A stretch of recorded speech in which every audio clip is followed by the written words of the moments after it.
Good evening, and welcome back to the campfire. Tonight we're journeying across the Americas to 3 places that challenge everything we thought we knew about ancient civilizations in the Western Hemisphere. We'll walk through cities built thousands of years before Columbus ever set sail, pyramids that rivaled those of Egypt, and engineering marvels carved into mountaintops that still baffle modern architects. We're talking about Caral in Peru, older than the Egyptian pyramids, Tikal in Guatemala, where Maya kings ruled from temples that pierced the jungle canopy, and Machu Picchu, the mountain citadel that the Spanish never found, perched impossibly high in the Andes. These weren't primitive villages.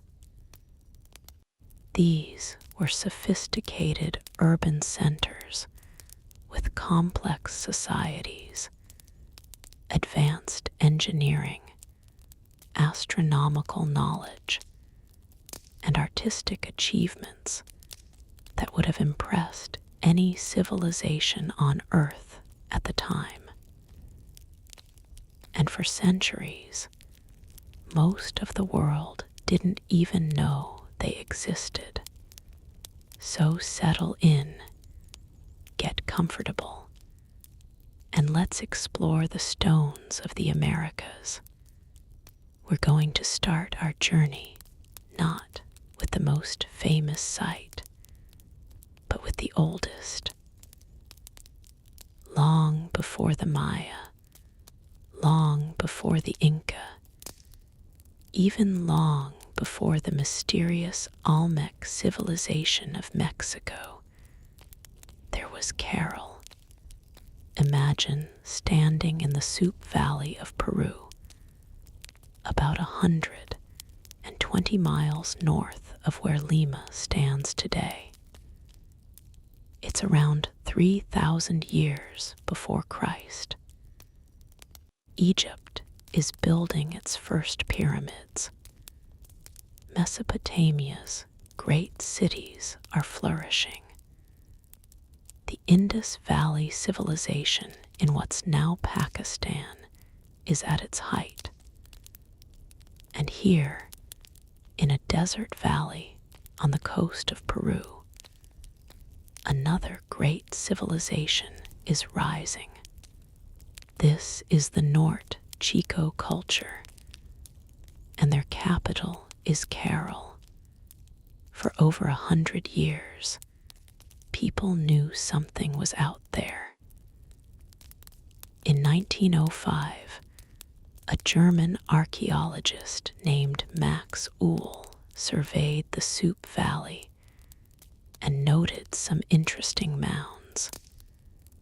But he moved on. They looked like natural hills, nothing more. Through the 20th century, other archaeologists passed through, noted the site, and kept going. The real mystery was solved almost by accident. In 1948, an American archaeologist named Paul Cossack explored the area more thoroughly. But even he didn't realize the full significance of what he was seeing. It wasn't until 1994 that a Peruvian archaeologist named Ruth Shady Solis began serious excavations. What she found changed everything. Those natural-looking hills, they were pyramids. Massive stepped pyramids made of stone and earth, arranged around plazas in a carefully planned urban center. And when radiocarbon dating was conducted on artifacts from the site, including woven reed bags that had been used to carry building materials, the results were staggering. Carroll dated back to approximately 3000 BCE. That's 5,000 years ago. It was older than any other known city in the Americas by more than 1,000 years. It was as old as the pyramids of Egypt, and it had been built completely independently, with no contact or influence from the old world civilizations. The implications were enormous. Here was proof that civilization in the Americas hadn't developed late or slowly. It had emerged at roughly the same time as the other great civilizations of the ancient world, following its own path, creating its own solutions to the challenges of urban life. Let's walk through what Carroll actually looked like at its height. The city covered about 160 acres, with structures spreading out across a desert terrace overlooking the Soup River Valley. It was home to approximately 3,000 people, which doesn't sound like much by modern standards, but for 3000 BCE, this was a major urban center. The city was divided into two main zones. The upper sector, called Carroll Alto, contained the largest and most impressive buildings. Here stood 7 massive pyramids, the largest being what archaeologists call the Templo Mayor, or Great Temple. This pyramid measured about 490 feet long, 360 feet wide, and rose to a height of 92 feet. That's about as tall as a 9-story building. The pyramid wasn't solid. It was built using a clever technique. Workers would gather a tough, durable grass called shikra from the highlands above the city.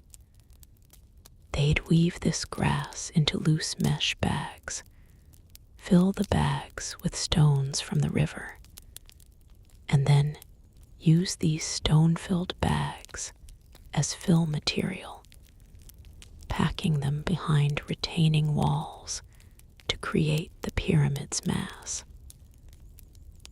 Thousands of these shikra bags have been found, some still perfectly preserved after 5,000 years.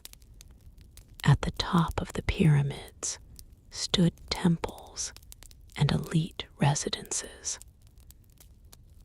The rulers of Carroll literally lived above their subjects, looking down over the entire city from their elevated platforms. From up there, they could see the sunken circular plazas that dominated the ceremonial spaces, the residential areas spreading outward, and the agricultural terraces that fed the city. Around the pyramids were plazas, both sunken and raised.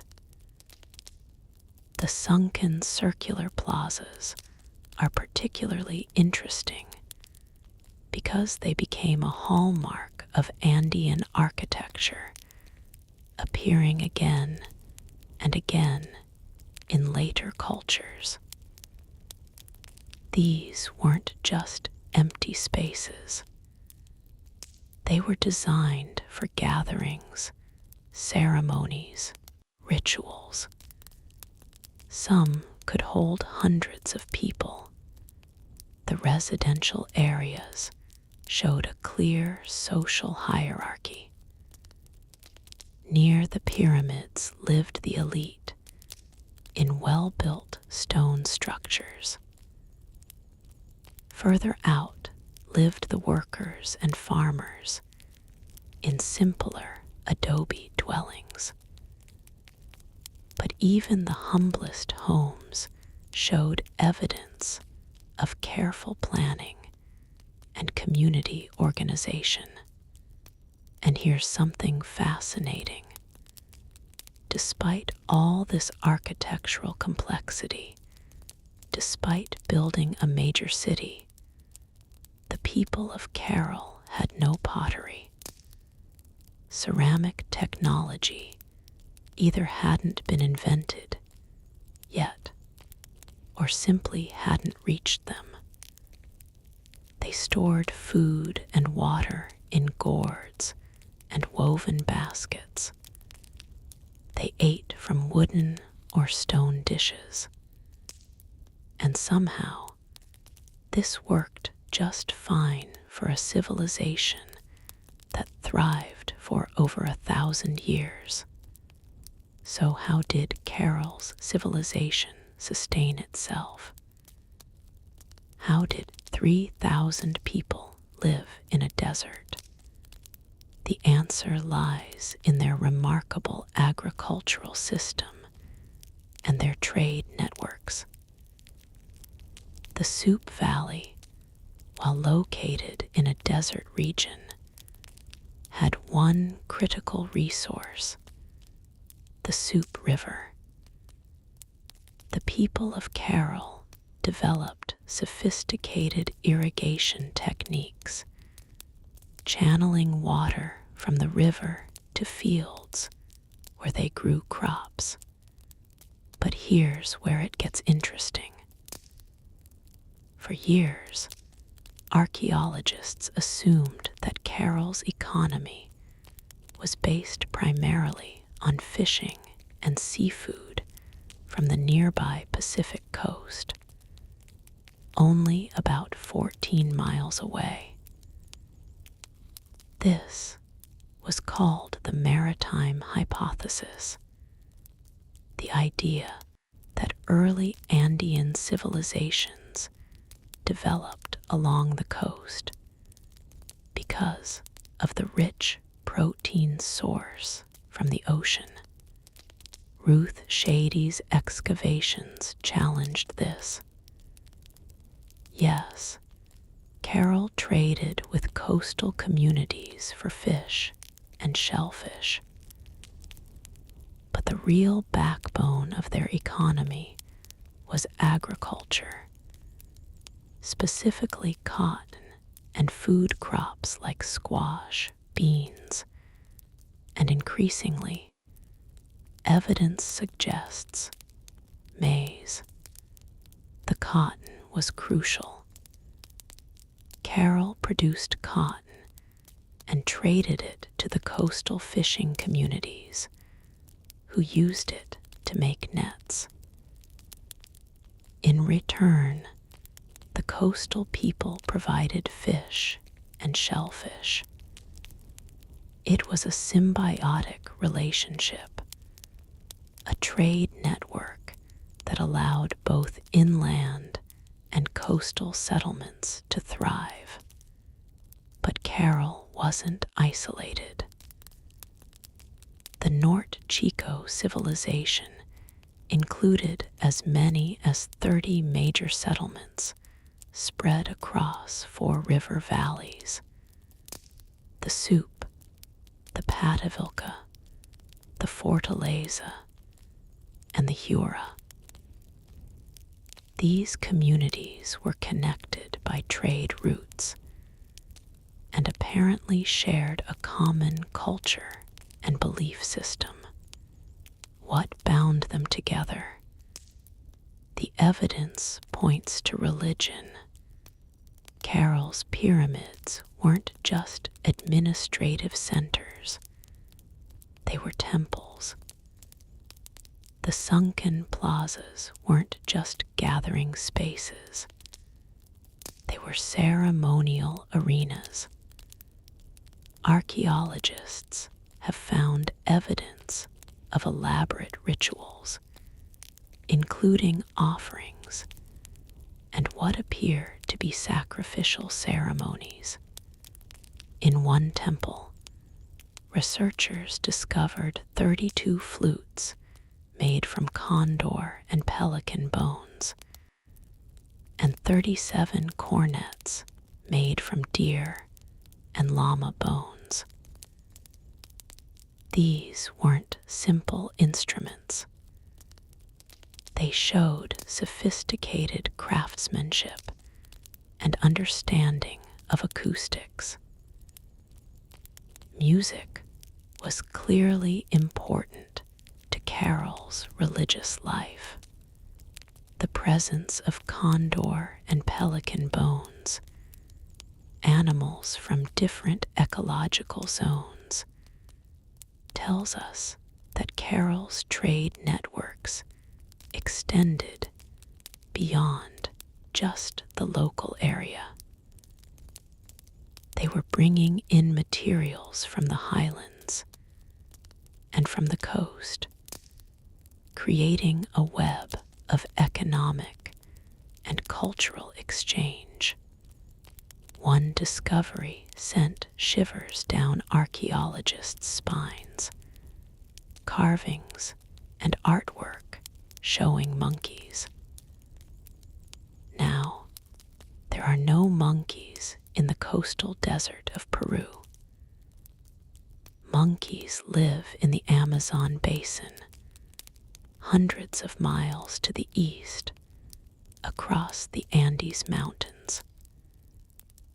This means Carol's people, or their trading partners, were making journeys across some of the most challenging terrain on Earth to bring back exotic goods and ideas. Perhaps the most intriguing discovery at Carol was a knotted textile piece that appears to be a quipu, the cord and knot system that the Incas would later use for record keeping, and possibly even writing. If this is indeed a quipu, it predates the Inca use of the technology by 4,000 years, suggesting that this method of information storage was ancient in the Andes. And here's something that makes Carol even more remarkable.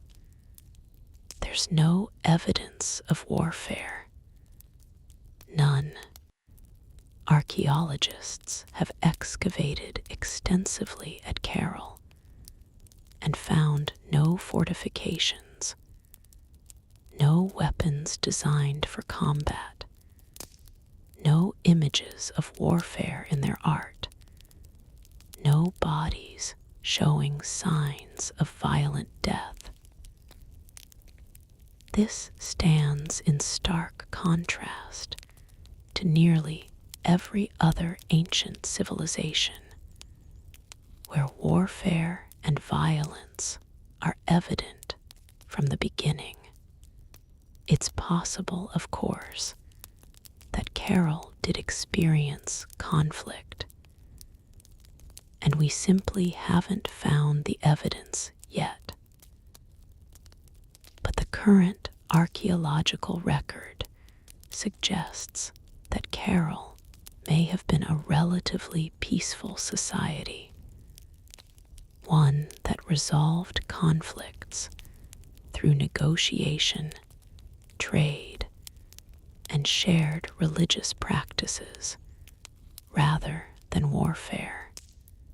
So what happened to Carol? Why did this remarkable civilization, which thrived for over 1,000 years, eventually fade away? The city was abandoned around 1800 BCE. The pyramids were left empty. The plazas fell silent. The irrigation channels dried up. For centuries, sand and vegetation slowly covered the ruins until they looked like natural hills again. The truth is, we don't know exactly why Carol was abandoned. There's no evidence of conquest, no signs of a sudden catastrophe. The leading theory is environmental change.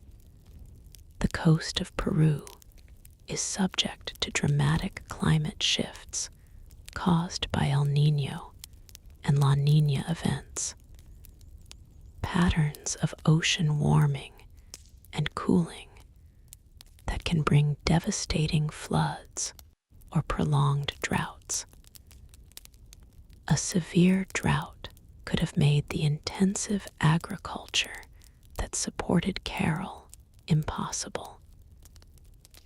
If the Soup River's flow dropped significantly, the irrigation systems would have failed, crops would have withered, and the population would have been forced to migrate to more favorable locations. It's also possible that the trade networks that sustained Carol broke down, or that internal social tensions led to the city's abandonment. We may never know for certain. What we do know is that Carol's legacy didn't die. The architectural features they pioneered, like stepped pyramids and sunken circular plazas, appeared again and again in later Andean cultures. The agricultural techniques they developed continued to be used. The trade networks they established persisted. 1,000 years after Carol was abandoned, the Chavan culture would rise in the highlands of Peru, building upon foundations that Carol had laid. And thousands of years later, the Inca would create an empire that stretched along the entire western coast of South America, using techniques and ideas that may have originated with the people of Carol. In 2009, UNESCO designated the sacred city of Carol Soup as a World Heritage Site, recognizing it as one of the most important archaeological sites in the Americas. Today, you can visit the ruins, walk among the pyramids, stand in the sunken plazas, and try to imagine what life was like 5,000 years ago in the oldest city of the Americas. Now we're going to jump forward in time and travel north from the arid coast of Peru to the lush rainforests of Guatemala. We're heading to Tikal, the great Maya city that dominated the lowlands of Central America for centuries. if Carol was ancient beyond belief, Tikal was ancient by different standards, massive by any measure. While Carol housed 3,000 people, Tikal at its peak was home to perhaps 100,000 souls, making it one of the largest cities in the ancient Americas. The Maya civilization is one of the most extensively studied and celebrated of all pre-Columbian cultures, and Tikal was one of its crown jewels. But to understand Tikal, we first need to understand a bit about the Maya themselves. The Maya weren't a single empire like the Inca or the Aztec. They were a collection of city-states, each with its own ruling dynasty, its own patron gods, its own ambitions. They shared a common language, a common writing system, a common calendar, and a common worldview. But politically, they were often rivals, sometimes allies, and frequently at war with each other. The Maya region stretched from what's now southern Mexico through Belize, Guatemala, Honduras, and El Salvador. Different regions developed different architectural styles, different agricultural strategies, different cultural traditions. The Maya of the Yucatan Peninsula lived in a very different world from the Maya of the highlands of Chiapas, or the Maya of the Guatemalan lowlands, where Tikal stood. Tikal's location was both a blessing and a challenge. It was built in the Petén region of northern Guatemala, in the heart of a tropical rainforest.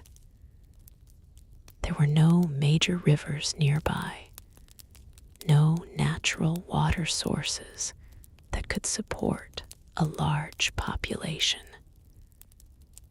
The nearest significant body of water was Lake Petén Itzá, about 19 miles to the south. So how did the Maya build one of the largest cities in the Americas, in a place with no rivers or lakes? The answer shows the ingenuity that characterized Maya civilization. They built an elaborate system of reservoirs. When they quarried limestone to build their temples and pyramids, they created deep pits and depressions. These quarry pits were then lined with plaster to make them waterproof, transforming them into giant cisterns that could collect and store rainwater. Tikal had at least 10 of these reservoirs scattered throughout the city, some of them enormous. Canals and channels directed runoff from the plazas and buildings into these reservoirs. During the rainy season, they would fill with water, enough to sustain the population through the dry months. It was an engineering marvel, a city entirely dependent on harvesting rainfall, and it worked for centuries. The the first Maya settlers arrived in the Tikal area around 900 BCE, not long after Caral was abandoned 2,000 miles to the south. They started small, clearing patches of jungle, planting maize, building simple thatched houses. By 400 BCE, they were constructing more permanent structures, small stone buildings, and the first modest pyramids. But Tikal truly began to flourish in the early Classic period, roughly from the year 100 to 600 CE. This was when Tikal emerged as a major power, growing wealthy through control of trade routes and exploitation of natural resources like flint, hardwoods, and the bright red dye called Brazil wood. The city built its wealth through a combination of agriculture, trade, and political dominance. The surrounding jungle, once cleared, proved surprisingly fertile. The Maya developed intensive agricultural techniques, creating raised fields in swampy areas and building terraces on hillsides. They grew maize, beans, squash, cacao, and a variety of other crops. But Tikal's real power came from its military and political strength. In the early Classic period, Tikal formed an alliance with the great city of Teotihuacan in central Mexico, one of the largest cities in the world at that time. Teotihuacan was a powerhouse, a massive urban center with enormous pyramids, and a population that may have reached 200,000. The connection between Tikal and Teotihuacan is still debated by scholars.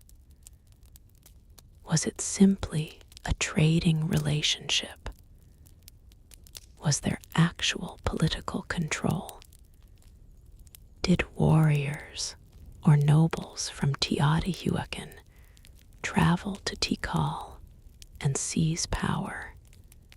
What we know for certain is that in the year 378 CE, a dramatic change occurred in Tikal's ruling dynasty. Inscriptions speak of a stranger arriving from the west, possibly from Teotihuacan. Shortly afterward, Tikal's king died under mysterious circumstances, and a new dynasty took power, one with clear connections to Teotihuacan. Under this new leadership, Tikal became more militaristic, more aggressive. The city began to expand its influence, conquering or allying with nearby Maya cities. The art and architecture of Tikal began to show Teotihuacan influences, from the style of the buildings to the symbols carved on monuments. For 2 centuries, Tikal thrived under this new order, growing ever larger and more powerful. The city spread across the jungle, with monumental architecture at its core, and sprawling residential areas extending outward for miles. And then, in the 6th century, disaster struck. Tikal's great rival was a city called Calakmul, located in what's now southern Mexico, about 70 miles north of Tikal. Calakmul was roughly the same size as Tikal, equally ambitious and determined to be the dominant power in the Maya lowlands. In the year 562 CE, Calakmul and its allies attacked Tikal. We don't know all the details of the battle, but we know the result. Tikal was defeated. Its king may have been captured or killed. The city was devastated. What followed was what historians call a hiatus, a period when very little construction happened at Tikal, when few monuments were erected, when the city seemed to be in decline. For over 100 years, Tikal was a shadow of its former self, struggling to recover from the catastrophe of 562. But civilizations can be resilient, and the Maya had a long memory. In 682 CE, a new king came to power in Tikal. His name, when translated from Maya glyphs, was Jasa Chan K. Awil, though some scholars read it as Akakau. This man would restore Tikal's glory and lead the city into its greatest age. Jasa Chan K. Awil was a warrior and a builder. In 695 CE, he led Tikal's army against Calakmul and won a decisive victory, capturing Calakmul's king and parading him as a trophy. It was revenge more than a century in the making, and it marked Tikal's return as a major power. With victory came prosperity, and with prosperity came a building boom unlike anything Tikal had seen before. Jasa Chan K. Awil ordered the construction of massive new temple pyramids that would dominate the skyline. Let's talk about these pyramids, because they're what make Tikal so visually stunning. The center of Tikal was dominated by the Great Plaza, a huge open space surrounded by pyramids, palaces, and ceremonial buildings. On the east side of the plaza stood Temple 1, also called the Temple of the Jaguar, or the Temple of the Great Jaguar. Temple 1 is extraordinary. It rises 154 feet into the air, taller than a 15-story building. The pyramid has 9 levels, each representing one of the levels of Xibalba, the Maya underworld. A steep staircase, so steep that you have to climb it almost on all fours, ascends to a temple structure at the summit. The temple's wooden door lintels were carved with elaborate scenes, showing Jasa Chan K. Awil in the company of gods and spirits. Inside the pyramid, deep within its stone heart, archaeologists found Jasa Chan K. Awil's tomb. He was buried with incredible riches: jade jewelry, carved bones inscribed with historical scenes, jaguar pelts, objects of shell and obsidian. The carved bones are particularly valuable to historians because they contain detailed glyphs describing events in Tikal's history. Facing Temple 1 across the Great Plaza is Temple 2, also called the Temple of the Masks. It stands 125 feet tall, slightly shorter than Temple 1. This pyramid is believed to be dedicated to Jasa Chan K. Awil's wife, Lady Tun Kewek, a princess from the nearby city of Yaxha. Her marriage to Jasa Chan K. Awil cemented a political alliance between the two cities, a common practice among Maya royal families.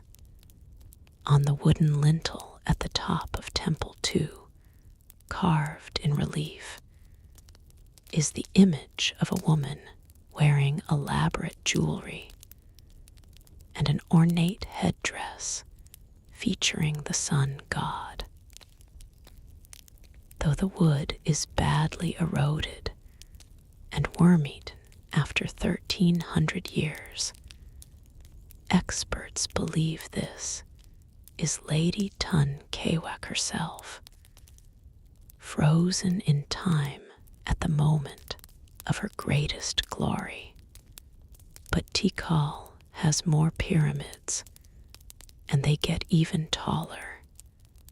Temple 3, still largely unexcavated and swallowed by jungle, rises about 180 feet. It was built in the 8th century during the late Classic period and is believed to be a royal tomb, though we don't know whose. Temple 4 is the giant. At 213 feet tall, it's the tallest pre-Columbian structure in the Americas. Imagine a 21-story building made of stone, rising above the jungle canopy. From its summit, you can see for miles the green sea of the rainforest stretching to the horizon, broken only by the peaks of other Maya pyramids poking through the treetops. Temple 4 was built around 741 CE to commemorate a king named Yikin Chan K. Awil, Jasa Chan K. Awil's son and successor. Like his father, Yikin Chan K. Awil was a warrior. Inscriptions tell us he conducted military campaigns, captured enemy rulers, and expanded Tikal's power. Today, you can climb Temple 4, not up the original ancient staircase, which is far too steep and crumbling, but up a modern wooden stairway built for tourists. At the top, you stand higher than the jungle canopy, looking out over an endless ocean of green. In the distance, you can see Temple 1 and Temple 2 poking up from the forest. It's the view that convinced George Lucas to use Tikal as the filming location for the Rebel base in Star Wars. And it's a view that makes you understand the power and ambition of the Maya kings who built this place. Temple 5, at 187 feet tall, stands dramatically south of the central Acropolis. Like Temple 4, it's believed to be a royal tomb, though its occupant remains unidentified. Unfortunately, you can't climb Temple 5 anymore. The structure is fragile, and climbing it risks causing damage. Beyond the famous temples, Tikal is full of other structures that give us insight into Maya civilization. The North Acropolis, just north of the Great Plaza, is one of the oldest parts of the site. It's a complex of buildings, temples, and tombs layered on top of each other, with construction spanning over 1,000 years. The Maya had a practice of building new structures over old ones, so the North Acropolis is like an archaeological layer cake, with the oldest buildings at the bottom and newer ones on top. The Central Acropolis is a sprawling complex of palaces, courtyards, and administrative buildings. This is where the ruling elite lived and worked, where political decisions were made, where court ceremonies were held. It's a maze of interconnected rooms and passages, covering several acres. Walking through it, you get a sense of how complex Maya society was, how much organization was required to run a city of this size. Scattered throughout Tikal are steely, tall stone monuments carved with images and hieroglyphic inscriptions.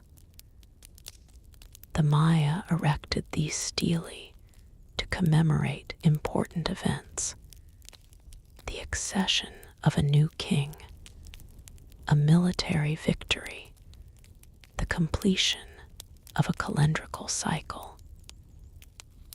The oldest dated stela at Tikal is from 292 CE, and they continue into the 9th century. Reading these stelae is like reading a history book carved in stone.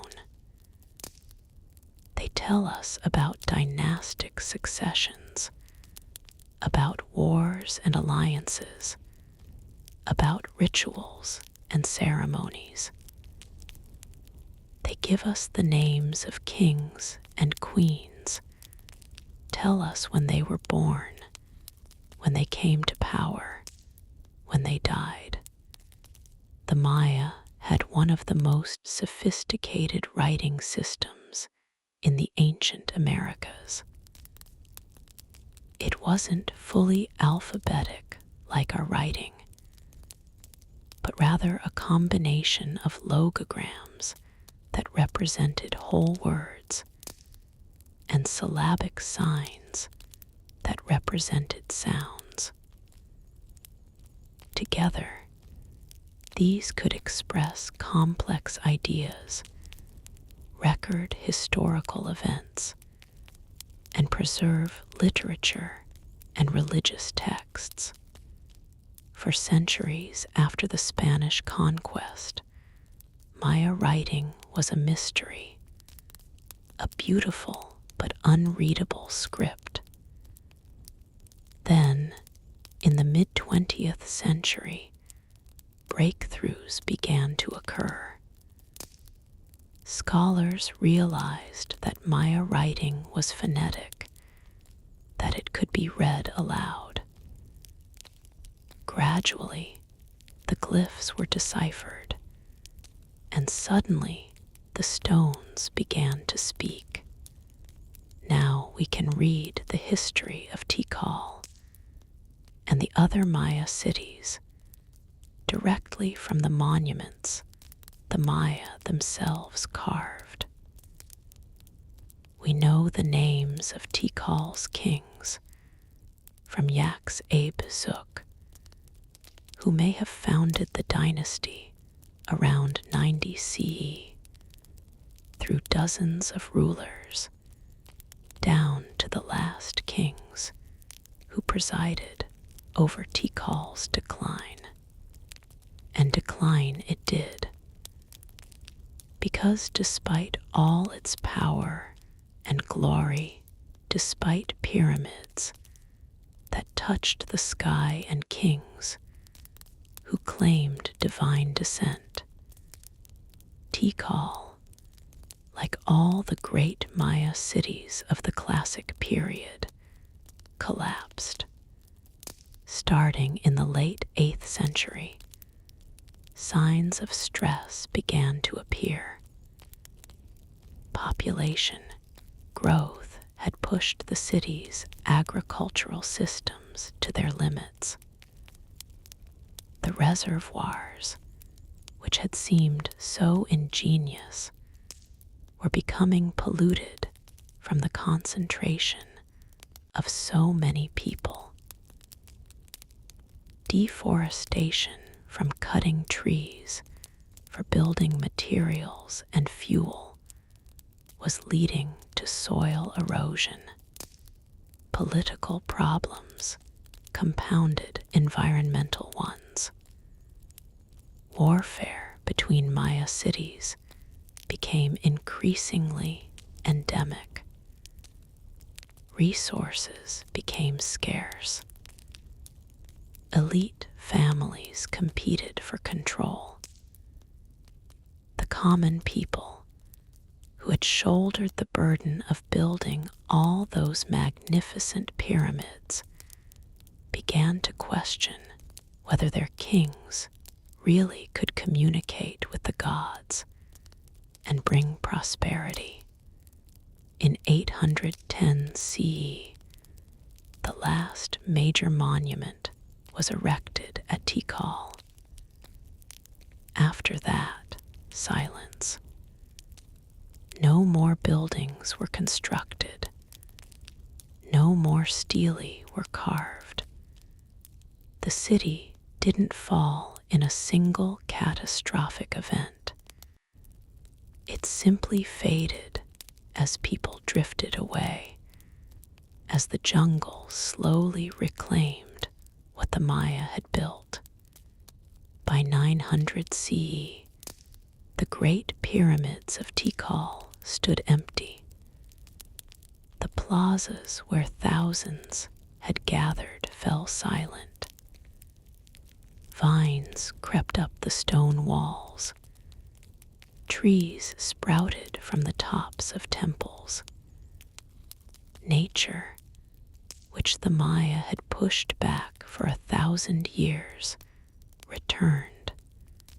For centuries, Tikal was forgotten, known only to local people who avoided the ruins, considering them haunted.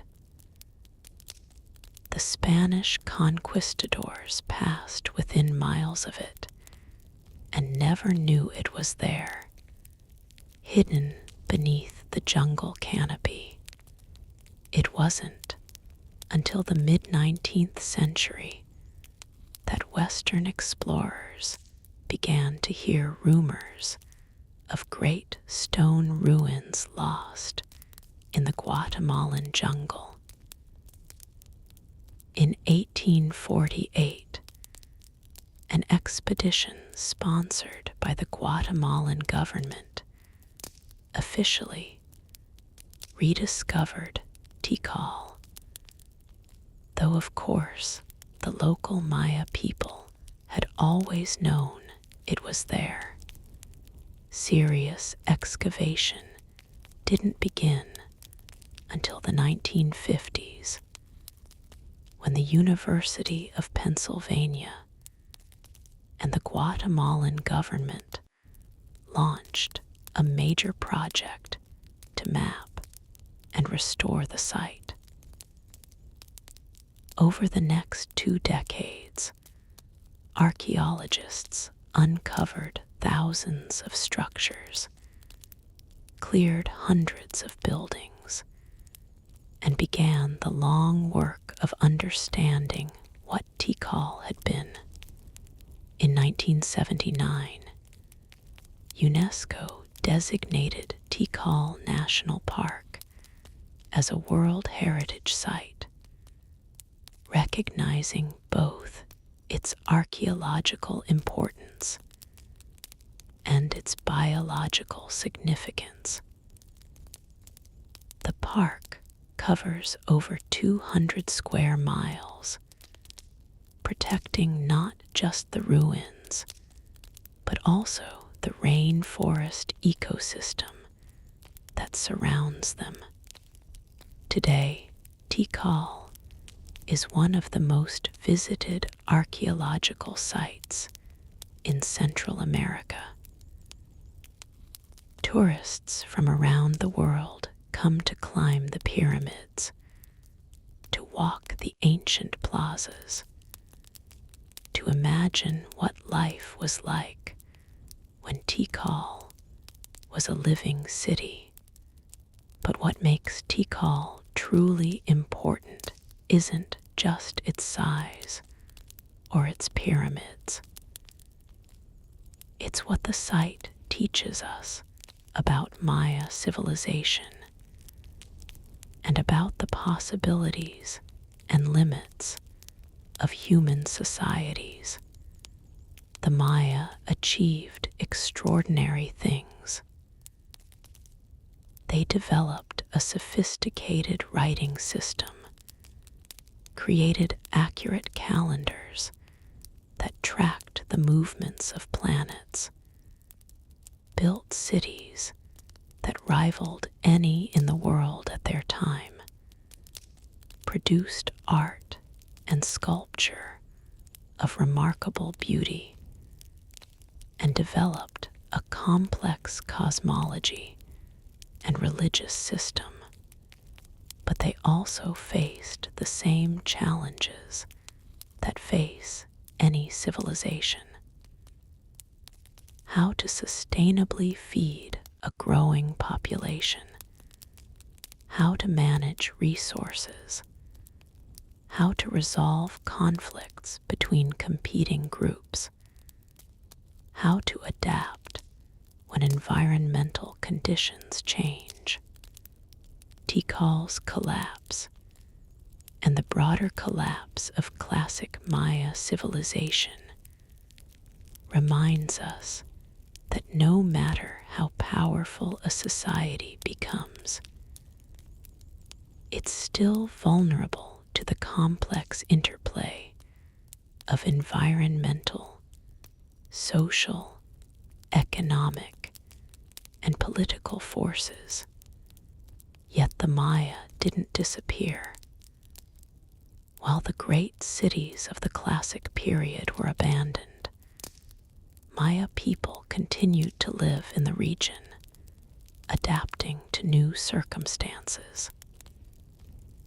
When the Spanish arrived in the 16th century, they found thriving Maya communities throughout the region.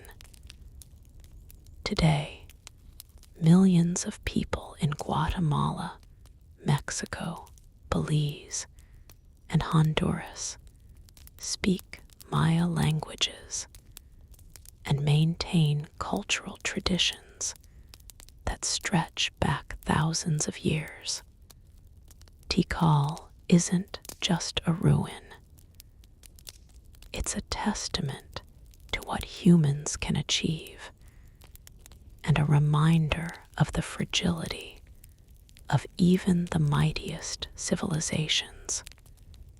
Now we return to Peru, jumping forward in time again, from the classic Maya of the 7th and 8th centuries to the Inca Empire of the 15th century. By the time the Inca rose to power, Tikal had been abandoned for over 500 years. The great Maya cities were ruins lost in the jungle, their hieroglyphs unread, their history forgotten even by their own descendants. The Inca, unlike the city-states of the Maya, built an empire, the largest empire in pre-Columbian America. At its height, Tawantinsuyu, as the Inca called their realm, stretched from modern-day Colombia in the north to Chile in the south, encompassing much of Ecuador, Peru, Bolivia, and parts of Argentina. It covered nearly 2 million square miles and included a population of perhaps 12 million people speaking dozens of languages. And right in the heart of this empire, perched on a mountain ridge high in the Andes, sits Machu Picchu. Machu Picchu is probably the most famous archaeological site in South America, instantly recognizable with its dramatic mountain setting and elegant stone architecture. It's appeared in countless photographs, travel magazines, documentaries, and bucket lists. It was named one of the new 7 wonders of the world in 2007. But here's the thing.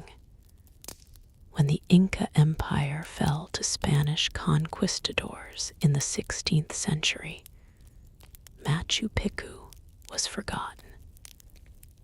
The Spanish never found it. For nearly 400 years, it sat abandoned, known only to a handful of local people, hidden by jungle growth and the simple fact that it was so remote and so high up that few travelers passed anywhere near it. The story of Machu Picchu begins with the Inca Emperor Pachacuti, Inca Yupanqui, the 9th ruler of the Inca dynasty.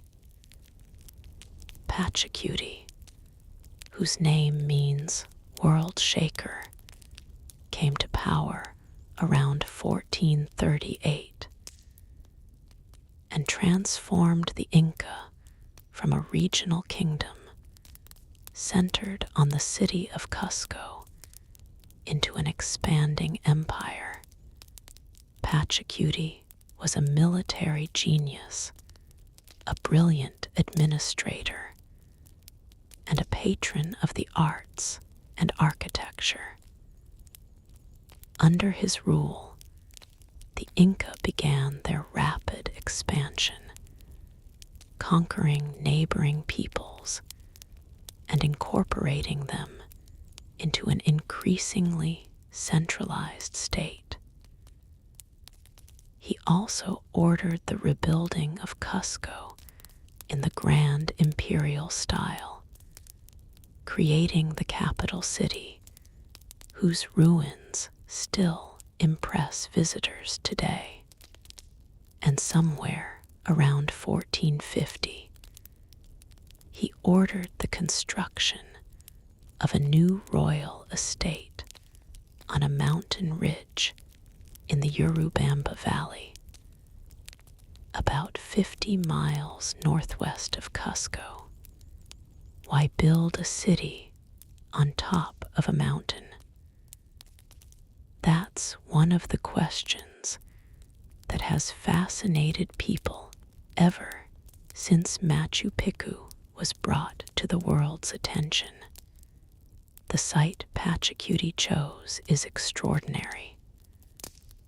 Machu Picchu sits on a saddle between two peaks, Machu Picchu itself, which means old peak, and Huayna Picchu, young peak. Below, the Urubamba River has carved a deep gorge, curving around the mountain in almost a complete circle. On three sides, the land drops away into dizzyingly steep cliffs. On the fourth side, a narrow ridge connects Machu Picchu to higher peaks. It's a naturally defensible location, difficult to attack, easy to guard. It's also spectacularly beautiful, with views of snow-capped peaks in the distance and the green river valley far below. And it sits at an elevation of about 7,700 feet, which is actually lower than Cusco, meaning it has a milder, more pleasant climate. But it's also incredibly difficult to reach. And building a city, there must have been an enormous undertaking. The Inca didn't have wheeled vehicles, horses, or iron tools. They had bronze and stone tools, llamas that could carry small loads, and human muscle power. And with these, they built one of the most impressive architectural sites in the world. The construction likely took decades and required hundreds, perhaps thousands of workers. Stone had to be quarried from nearby outcrops, shaped with incredible precision, and then moved into place, sometimes up steep slopes. Water had to be channeled from a spring on the mountain slope to feed fountains throughout the city. Terraces had to be built to create flat agricultural land on the steep hillsides. The result is a masterpiece of site planning and engineering.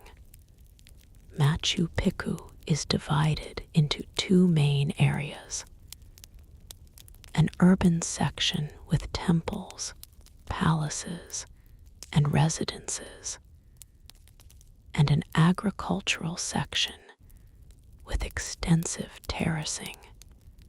The terraces are the first thing that strikes you when you see Machu Picchu. They step down the mountainside in elegant curves, following the natural contours of the land. They're not just decorative. They serve multiple functions. They create flat land for growing crops like maize, potatoes, and quinoa. They help prevent erosion on the steep slopes. They act as a drainage system, managing the heavy rainfall that this region receives. Each terrace is constructed with several layers, large rocks at the bottom for drainage, then gravel, then topsoil. Stone retaining walls, built without mortar, but fitted together with extraordinary precision, hold everything in place. Some of these terrace walls have stood for over 500 years without any maintenance, a testament to Inca engineering skill. The urban section is where the magic really happens. Here, you find over 200 buildings, most of them residences, but also including temples, palaces, storehouses, and workshops. The Inca were masters of stone masonry, and Machu Picchu showcases their skill at its peak. The buildings are constructed using ashlar masonry, meaning stones cut to precise shapes and fitted together without mortar. The stones aren't uniform rectangular blocks. They're irregular shapes, fitted together like a three-dimensional jigsaw puzzle. And the fit is so precise that you can't slide a knife blade between the stones. This technique isn't just aesthetically pleasing. It makes the buildings incredibly earthquake resistant. When an earthquake strikes, and this is a seismically active region, the stones can shift slightly and then settle back into place rather than crumbling like mortared buildings might. The most important building at Machu Picchu is the Temple of the Sun, also called the Torreon. This is a curved building constructed around a massive rock outcrop. The rock itself was sacred to the Inca, and the building was constructed to honor and incorporate it. The walls of the temple are some of the finest stonework at the site, with stones so carefully shaped and fitted that they seem to flow into each other. Inside the temple, there's a window precisely aligned with the winter solstice sunrise. On the morning of the solstice, sunlight streams through this window and illuminates the sacred rock. The Inca were sophisticated astronomers, and they incorporated celestial observations into their architecture throughout Machu Picchu. Below the Temple of the Sun is a cave that has been carefully carved and shaped. This is thought to be a royal tomb, though no burial has ever been found there. It's possible that Pachacuti intended this as his final resting place, though he ultimately was buried elsewhere. Another important structure is the Intihuatana stone, whose name means hitching post of the sun. This is a carved stone pillar that functioned as a sundial and astronomical observation point. The Inca believed that these stones held the sun in its path across the sky. During the winter solstice, priests would symbolically tie the sun to the stone to ensure it would return, and the days would grow longer again. The Spanish conquistadors destroyed most Intihuatana stones throughout the former Inca Empire, believing them to be objects of pagan worship. The fact that Machu Picchu's Intihuatana survived intact is thanks only to the site's isolation and the fact that the Spanish never found it. The Temple of the Three Windows is another striking structure. It has 3 large trapezoidal windows, a shape the Inca favored because it's more stable in earthquakes than rectangular openings. Each window is precisely cut from single massive stones. The temple overlooks the main plaza and offers stunning views of the surrounding peaks. Near the center of the urban area is what archaeologists call the Sacred Plaza, which contains several important ceremonial buildings. The principal temple, facing the plaza, features walls of enormous stones, one of which is estimated to weigh 14 tons. How the Inca moved and positioned stones of this size at this altitude is still a source of wonder. The residential areas show a clear hierarchy. Near the temples and plazas are larger, more refined buildings, probably homes of priests and nobles. Further out are simpler structures, likely housing for workers, servants, and farmers.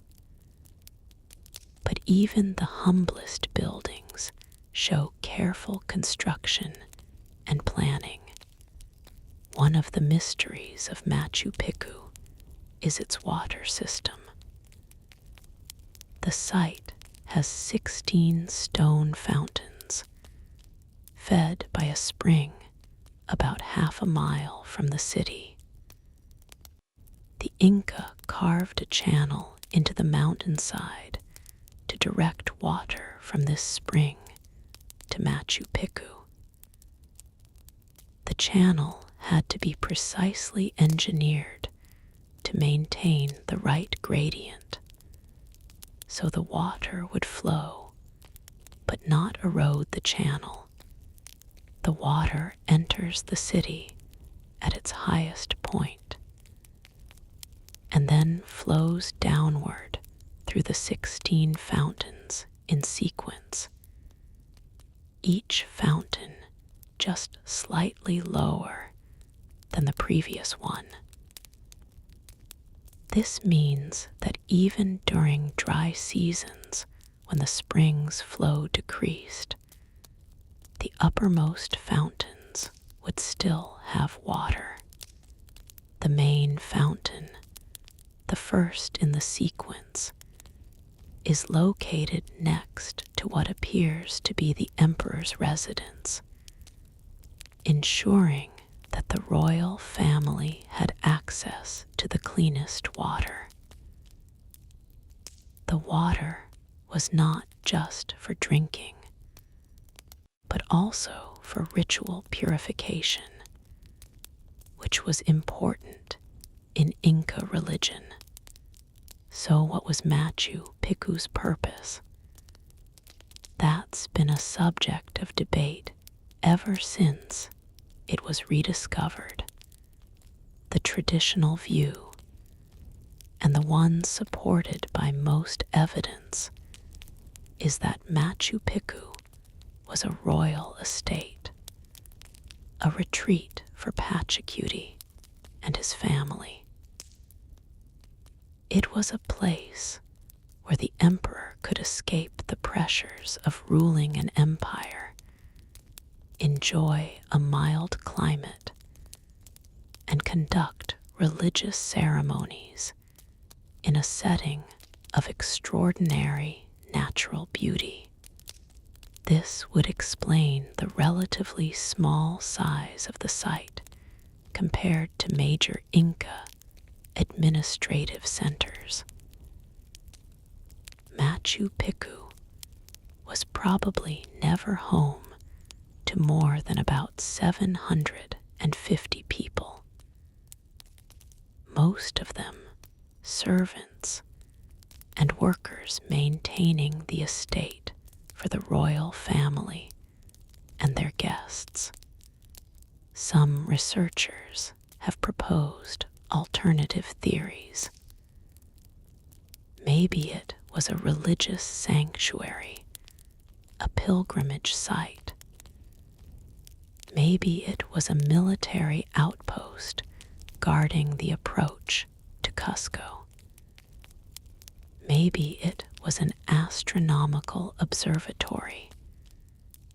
Maybe it had multiple purposes.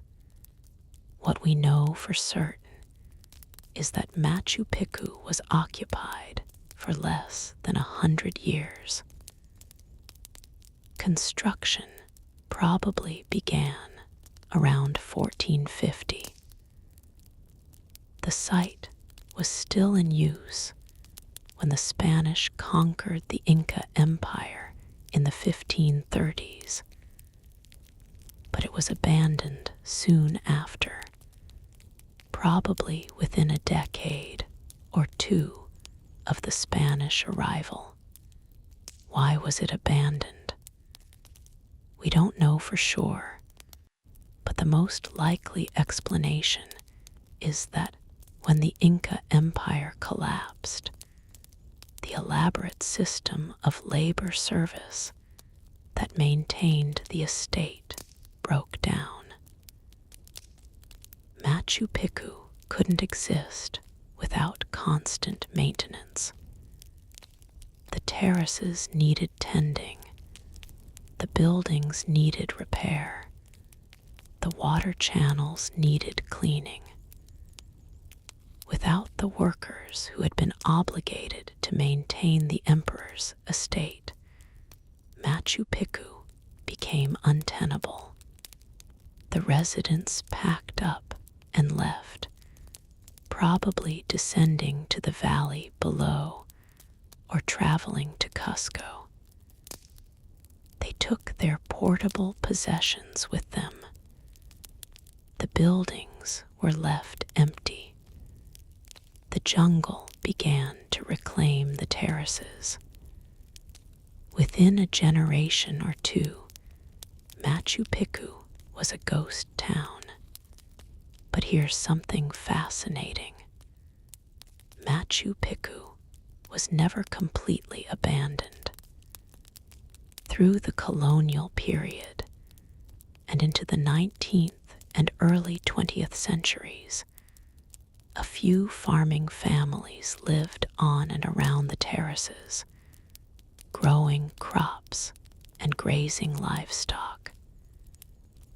They knew the ruins were there, of course, but they didn't understand what they were looking at. To them, these were just old stone buildings, remnants of a forgotten age.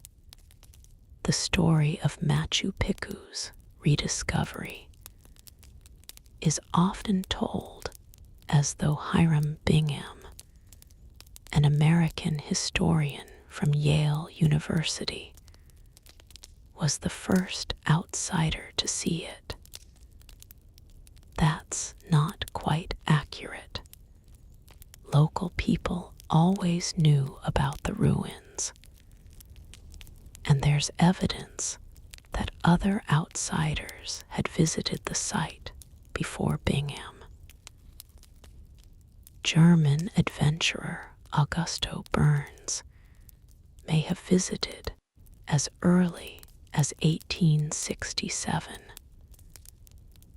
A British missionary and explorer named Thomas Paine definitely visited in the 1900s and left graffiti on one of the temples.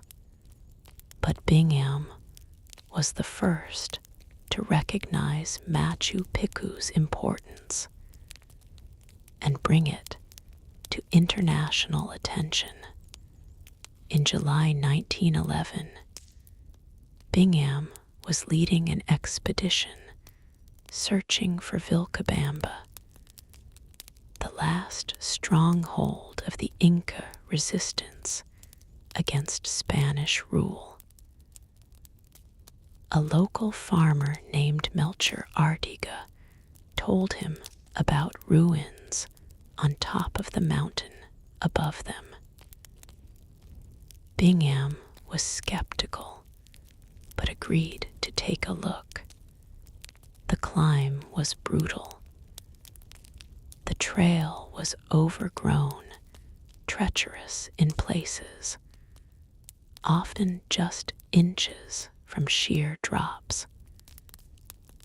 But when Bingham reached the site, he knew immediately that he had found something extraordinary. The ruins were partially covered by jungle growth, with trees growing out of buildings and vines covering the walls. But Bingham could see the quality of the stonework, the extent of the site, the sophistication of the construction. He took photographs, made notes, and began planning to return.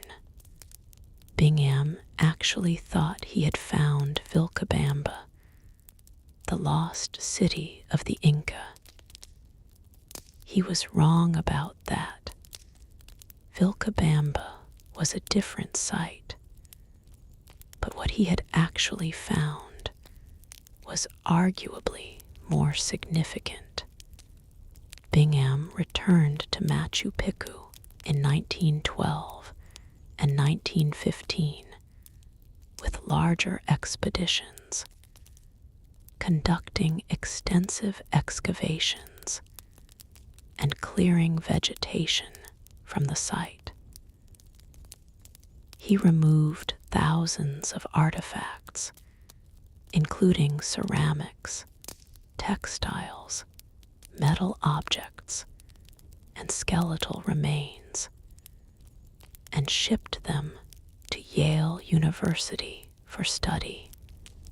This removal of artifacts would later become controversial. The Peruvian government spent decades demanding the return of the Machu Picchu collection, arguing that Bingham had essentially looted the site. Yale initially refused, claiming they had legal permission and that the artifacts were better preserved and studied in New Haven than they would be in Peru. Finally, in 2007, Peru and Yale reached an agreement, and most of the collection was returned to Peru between 2011 and 2012. Bingham published his findings in a best-selling book, Lost City of the Incas, and wrote articles for National Geographic magazine. The photographs were stunning. Ancient stone buildings emerging from jungle growth, dramatic mountain vistas, mysterious terraces stepping down impossible slopes. the world fell in love with Machu Picchu. Tourism began slowly. Until the 1940s, reaching Machu Picchu required several days of difficult hiking. Then a road was built up the Urubamba Valley, and a railway line connected the area to Cusco. In 1948, a switchback road was built up the mountain from the valley floor to the site itself. Suddenly, Machu Picchu was accessible. In 1983, UNESCO designated Machu Picchu as a World Heritage Site. Today, it's Peru's most visited tourist attraction, drawing over 1 million visitors per year. That popularity has created new challenges. The site is under constant stress from the sheer number of people walking through it, touching the stones, eroding the paths. Peruvian authorities have implemented various measures to protect the site, limiting daily visitor numbers, requiring guided tour, prohibiting visitors from touching certain structures, and ongoing conservation work. It's a delicate balance between preserving this irreplaceable site and allowing people to experience it. Modern archaeology has revealed more about Machu Picchu than Bingham could have imagined. Ground-penetrating radar has detected previously unknown structures buried beneath later construction. Analysis of the skeletal remains has provided insights into the health and origins of the people who lived there. Study of the ceramics has helped date different phases of construction and occupation. Perhaps most intriguingly, recent research has suggested that Machu Picchu may have been more than just a royal estate. The presence of people from many different regions of the Inca Empire, identified through isotopic analysis of their bones, suggests that it may have functioned as a kind of ceremonial center where representatives from across Tawantinsuyu came to participate in important rituals. The alignment of various structures with astronomical events, the careful incorporation of sacred rocks into the architecture, and the overall layout of the site all point to Machu Picchu having significant religious importance beyond its function as a royal retreat. Now let's step back and look at these three sites together, because while they're separated by thousands of miles and thousands of years, they share some remarkable similarities. All three were products of societies that achieved extraordinary sophistication without certain technologies that we often think of as essential to civilization. None of these cultures had iron tools. None had wheeled vehicles. None had draft animals larger than llamas. The Maya and Inca had no writing systems in the traditional sense, though the Inca used quipu and the Maya had their glyphs. Carol had neither, yet all three built monumental architecture that still awes us today. They developed complex social hierarchies, sophisticated agricultural systems, and religious practices that integrated astronomical observation with spiritual belief. All three demonstrate humanity's drive to create, to build something that will outlast our brief lives, to reach toward the sky, whether in stone pyramids or mountain citadels.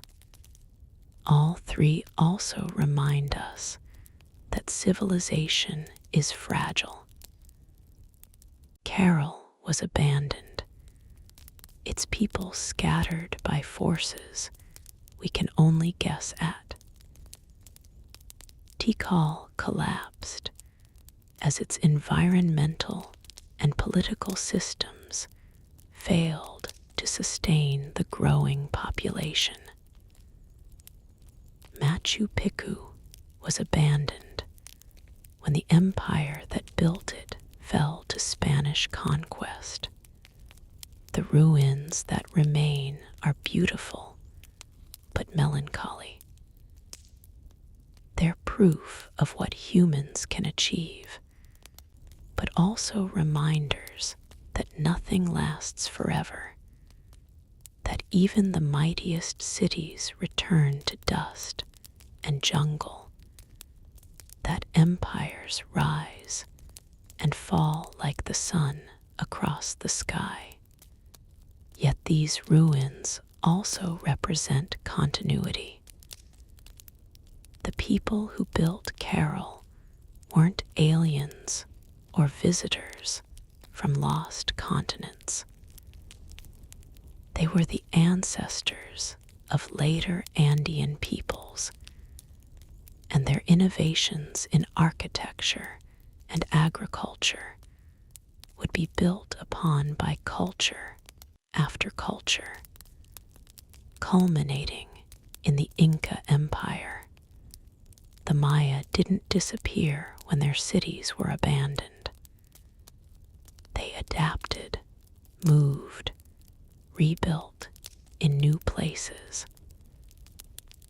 Their descendants still speak Maya languages, still tell the old stories, still understand the cycles of the cosmos that their ancestors tracked from the tops of pyramids. The Inca Empire fell, but Inca descendants still live throughout the Andes, still speak Quechua, still practice agricultural techniques developed thousands of years ago, still tell stories of their ancestors who built cities in the clouds. These sites connect us to that long human story, the story of people figuring out how to live together, how to feed themselves, how to understand the world around them, how to create beauty and meaning in a universe that can seem chaotic and uncaring.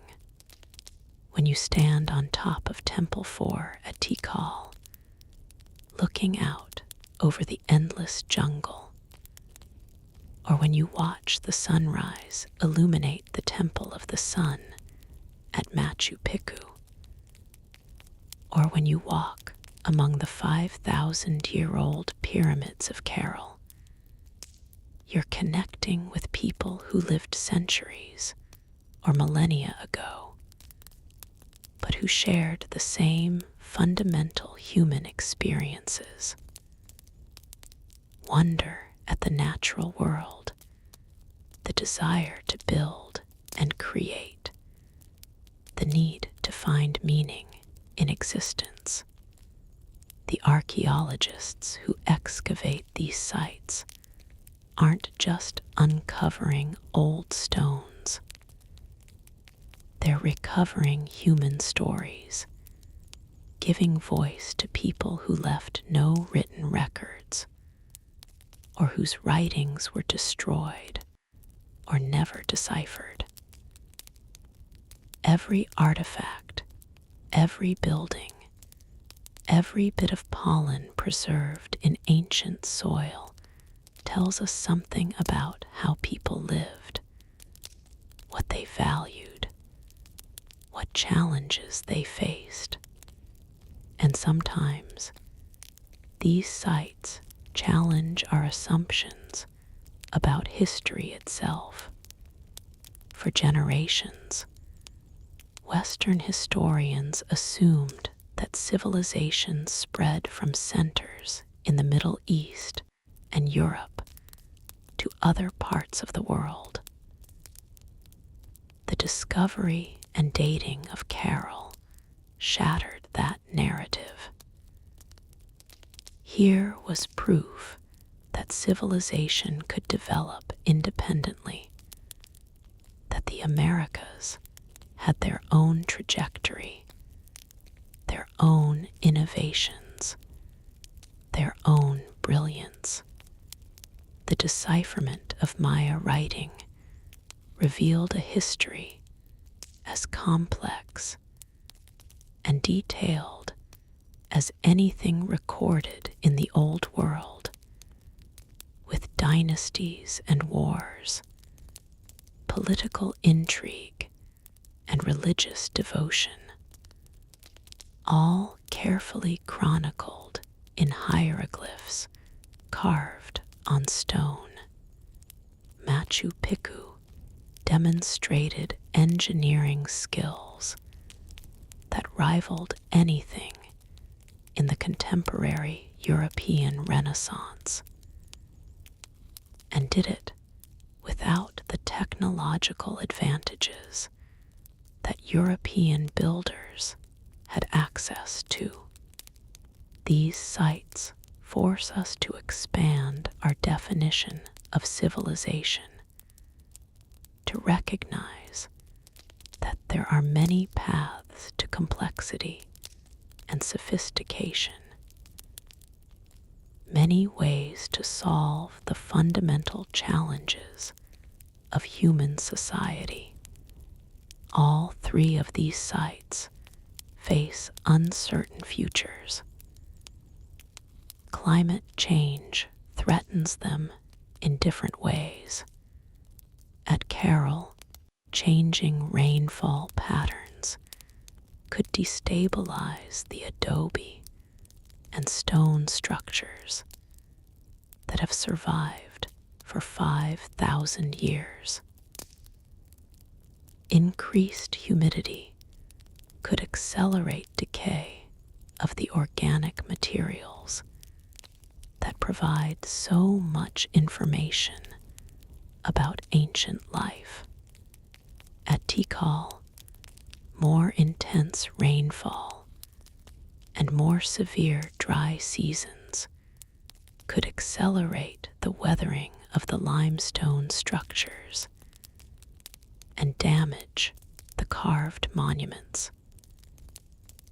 Changes in the surrounding forest ecosystem could threaten the incredible biodiversity of Tikal National Park.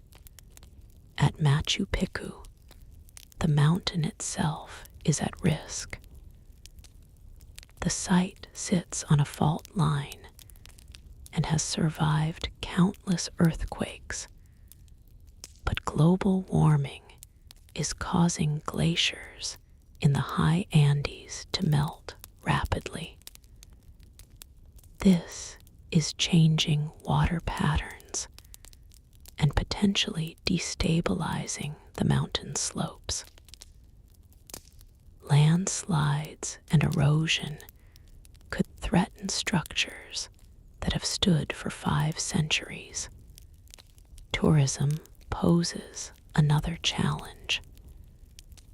The very popularity of these sites puts them at risk.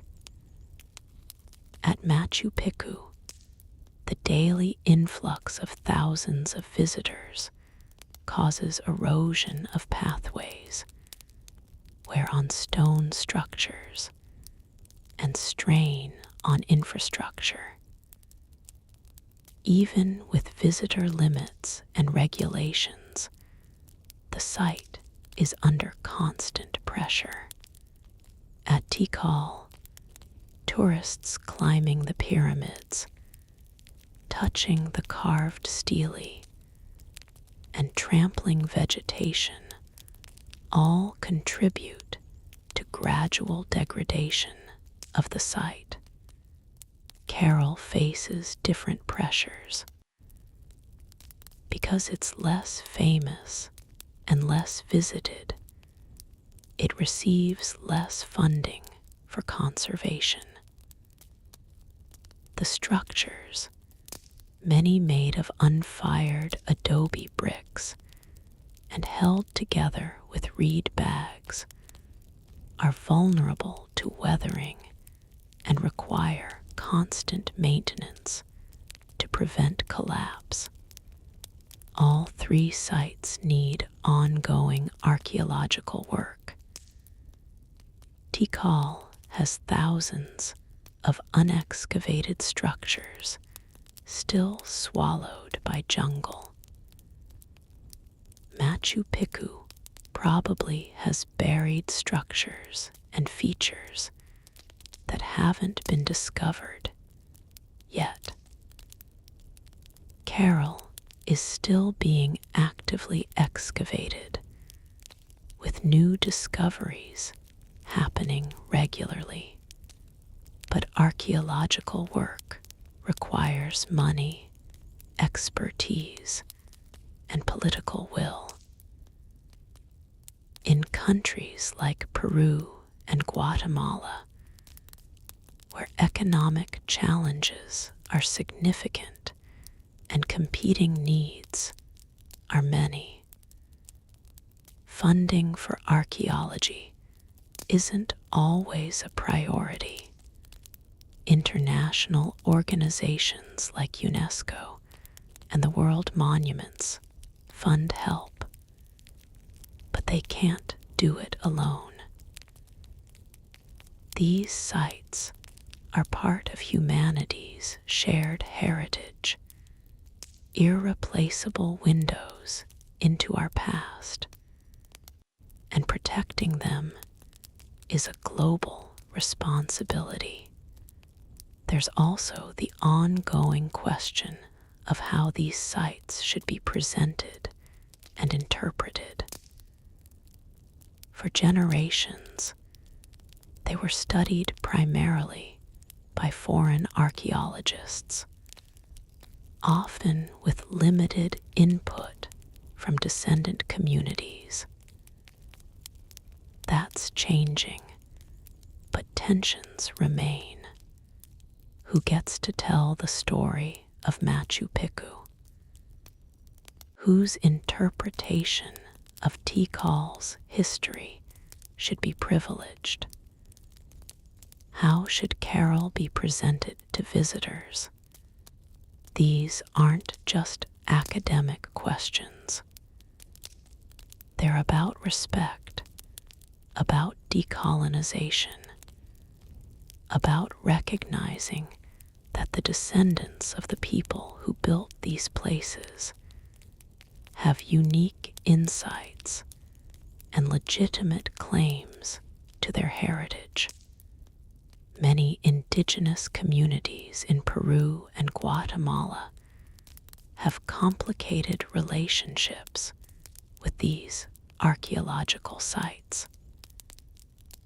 On one hand, they're sources of pride proof of the achievements of their ancestors.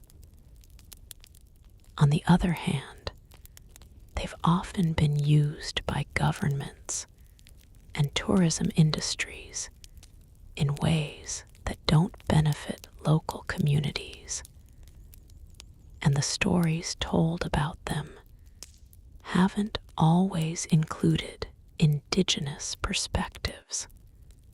There's a growing movement to involve descendant communities more directly in the management, interpretation, and benefit sharing related to these sites. At Machu Picchu, Quechua-speaking guides now offer tours that incorporate traditional knowledge and perspectives.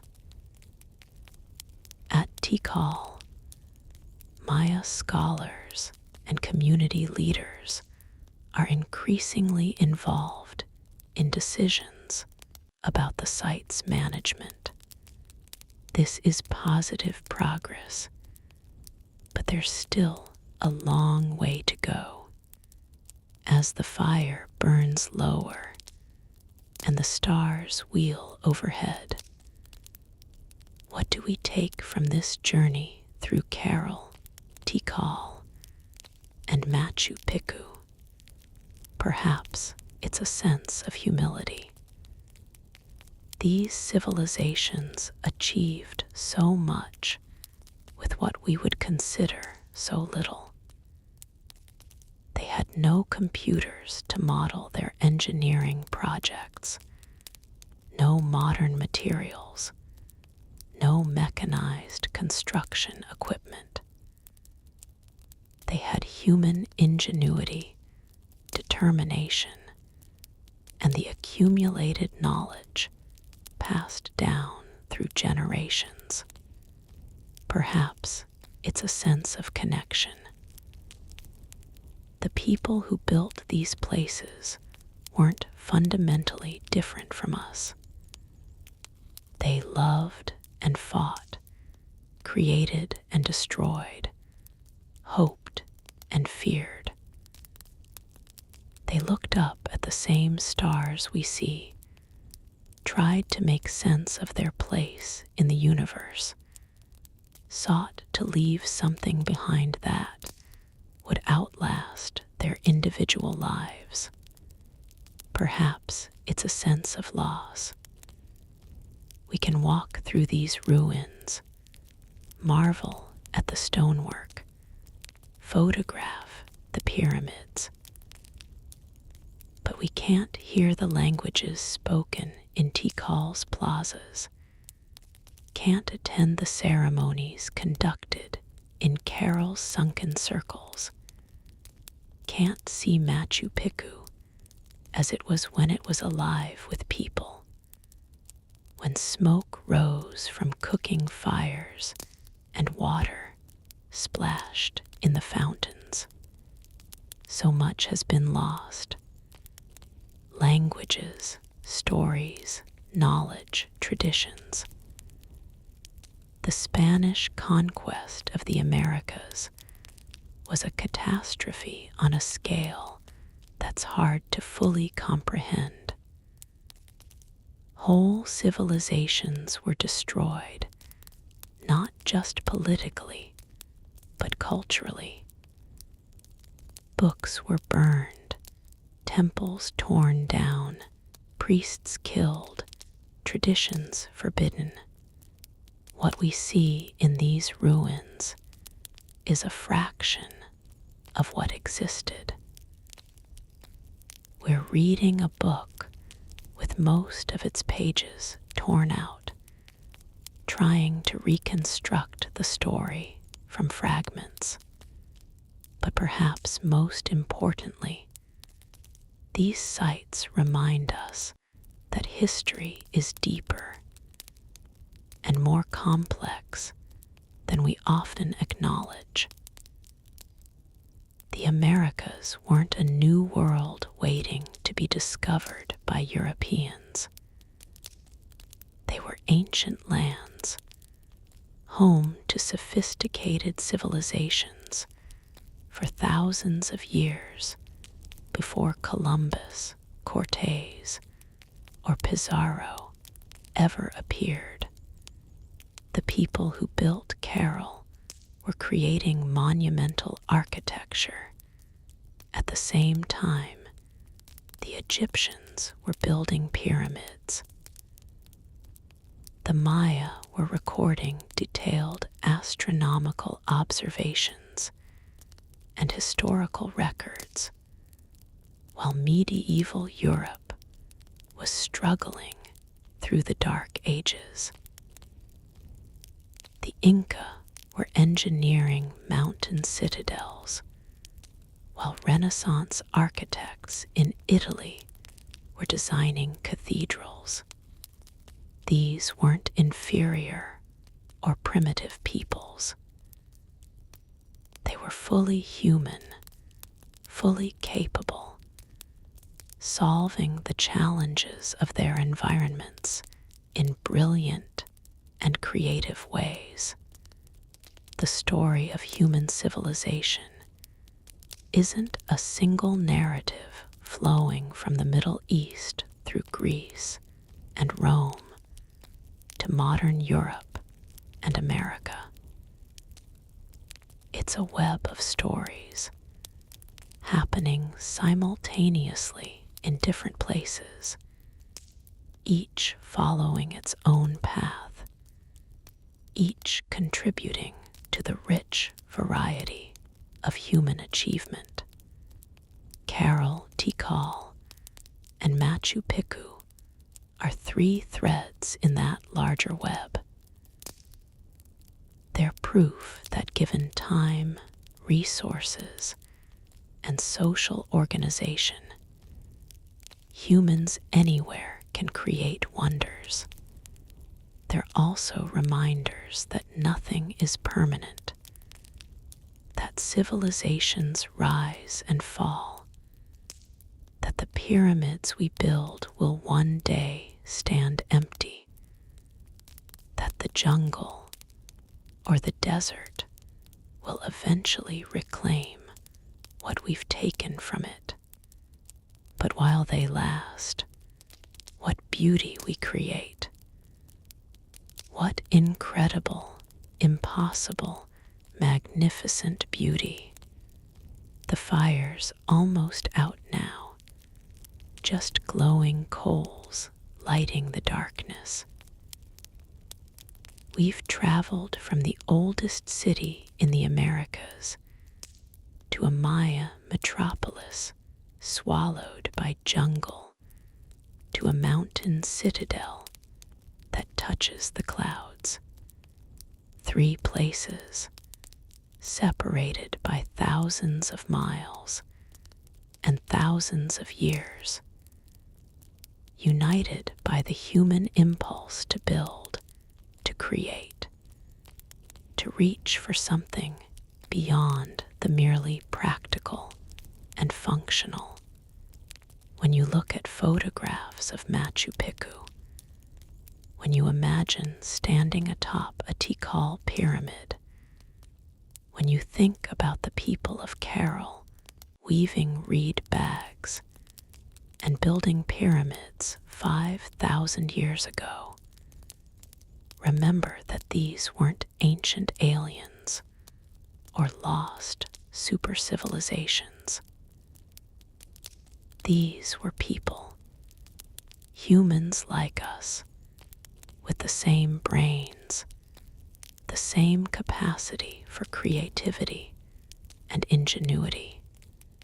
They didn't need technology from Atlantis or visitors from the stars. They needed time, knowledge, organization, and determination. And with those, they built wonders that still take our breath away. These ruins are beautiful, yes, but they're also profound. They speak to our deepest human needs, the need to create beauty, the need need to reach towards something greater than ourselves, the need to leave a mark that will outlast our brief lives. As you drift off tonight, maybe imagine walking those ancient paths. Feel the stones beneath your feet, worn smooth by thousands of footsteps. Hear the wind whistling through empty temples. See the stars overhead, the same stars that guided priests and astronomers thousands of years ago. And remember that we're part of that same long human story, that we're still building, still creating, still reaching for the sky. Thanks for sitting with me by the fire tonight. If you enjoyed this journey through the ancient Americas, I'd appreciate if you'd hit that like button and consider subscribing for more stories from the forgotten corners of history. Until next time, sleep well, and may your dreams be filled with mountain citadels and jungle-covered pyramids, with ancient voices echoing across the centuries. Good night.